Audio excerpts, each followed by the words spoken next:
Hey guys, kind of a tough video to make here without getting at least, a little bit emotional and sappy with you guys. I was amazingly, and miraculously able to find my grandfather's axe. And as I mentioned in a previous video, my parents are picking up and leaving state, which is kind of a sad thing, just having family move away. But the other sad part is that property that I grew up on, my parents grew up on, and that my grandparents purchased, is going to be sold off. And it's a sad thing, because it is, I did imagine always, obtaining that property and eventually someday bulldozing my parents' house and putting like a log cabin on it or something like that, and keeping the property as like a vacation home or a second home or whatever. But it's just not going to happen, and largely due to zoning, to be honest, which I know you're going to think is crazy to hear, but a couple of large businesses have put in and developed around my parents' land, and they were able to convince the local town to change some zoning, and at this point you can no longer put residential homes on that land. So pretty much what's on there is on there. And and then on top of that, the businesses coming in, the taxes have gone essentially up because it's raised the property value well beyond what the actual property is worth. So it's very sadly not worth saving.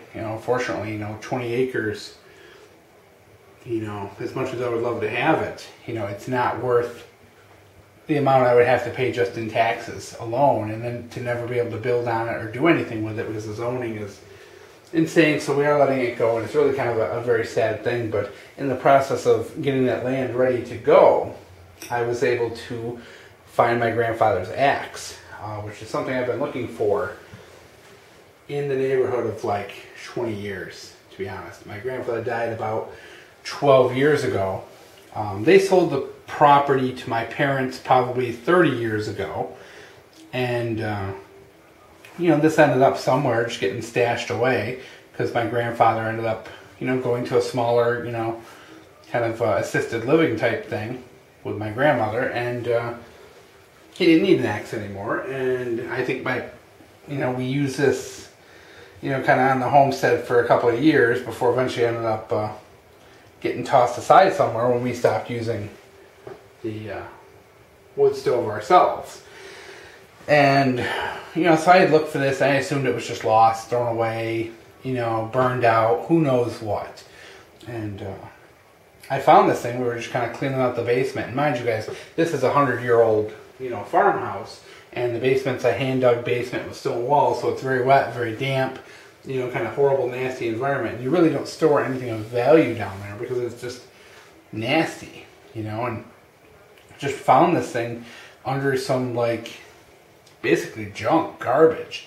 And as soon as I found it, I was just instantly, emotional that after all this time and all this, kind of looking, it popped up. And, with a second to spare because, that property is going to be probably sold in the next month or two. And so it's kind of neat. It's a very unusual axe, to be honest. It's actually a Jersey pattern Collins axe made in Pennsylvania. You do not see a ton of the Collins in the Jersey style. In the Jersey style, the ones with these pointed lugs and kind of the longer kind of bearded blade almost. And Collins never made a lot of the Jersey pattern. You don't see them very often. It's even tough to find pictures of them on the internet. And the Collins axes that were made in Pennsylvania occurred after Collins was bought out by the Man Company. And I'm actually only able to ascertain all this because the sticker just has the faintest little bit of, that it's made in Lewistown, Pennsylvania. And you can see that it's a Collins. So I was able to kind of figure out, which means that this was made sometime between 1964 and the present. You can see the back's in a little worse shape than the front. So this axe was, it's somewhere in the neighborhood. I mean, it was definitely I remember using this in the 80s, so this axe is at least, you know, probably 35 years old. Probably more like 40 or 45 years old. And, you know, it is neat. It's got a lot of the blue paint left. It's got a little bit of the sticker. It's got the original blue, aluminum wedge in there, which is a great sign because that means my grandfather didn't burn it out. My grandfather was famous for burning out axes to get the handle out, and we didn't know any better back then. We didn't know any better, and he was famous for that. And that was one of the first things I'm like, ugh, is this thing even going to still be any good because of the stuff he used to do? And I was, you know, given the fact that the sticker's still there and the wedge is still in there, the original aluminum wedge, I'd say he didn't burn this one out at all. And so that's a really cool thing. I'm going to do a restoration on this, probably a very light restoration because I want to keep it as original as possible, because this is going to be an heirloom that's going to eventually get passed down to my son, and this is not something I'm going to use. It's going to kind of be kept away and all that, but I know it's kind of a boring video, guys, but just wanted to share it because this is a big part of my childhood right here was spent with this axe and a couple other axes. I mean, this wasn't the only axe we had, you know, 4 or 5 different axes because that was kind of an activity. We'd go out, everyone else would have an axe and, you know, take down like a big black cherry tree and process it out over the course of a day, and, you know, and then you spend your time splitting wood and hauling wood and doing all that, and just, it's a big part of my childhood. It's a big part of that, and it's, you know, kind of a very sad reminder of, you know, kind of what's happening in this country and how people are kind of being pushed out of their properties. People are being pushed into, you know, not being able to use their property because of zoning laws and being squeezed out with taxes and things like that. You know,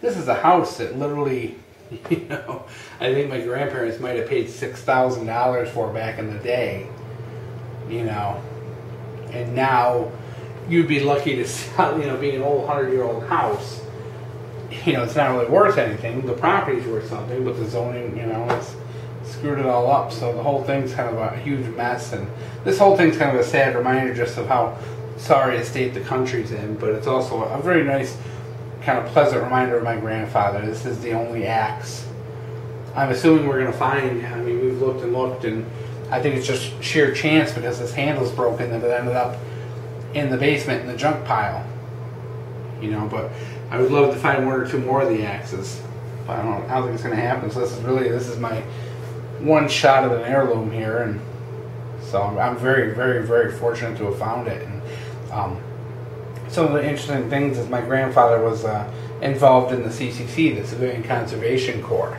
and he spent a lot of his time in his youth, you know, I think he did like a couple tours up there, you know, during the Great Depression, and he helped build trails and lean-tos and helped build some of the parks up in the Adirondacks. And I kind of grew up hearing those stories of, you know, fighting forest fires up there and building, you know, some of the individual camps that he spent time. And he used to go through and show us, oh, I built that, you know, fire pit, I built that, you know, bridge over this, and I built this trail and helped build this. And it was just interesting to know like the things he helped construct and that people have enjoyed, you know, literally over the past 70 years. So just so much history in this. It was really just a great, amazing find, and you know, it was a nice walk down memory lane, and just, you know, a reminder to you guys too that stuff like this exists in your basements, in your attics, in your barns and sheds and all that.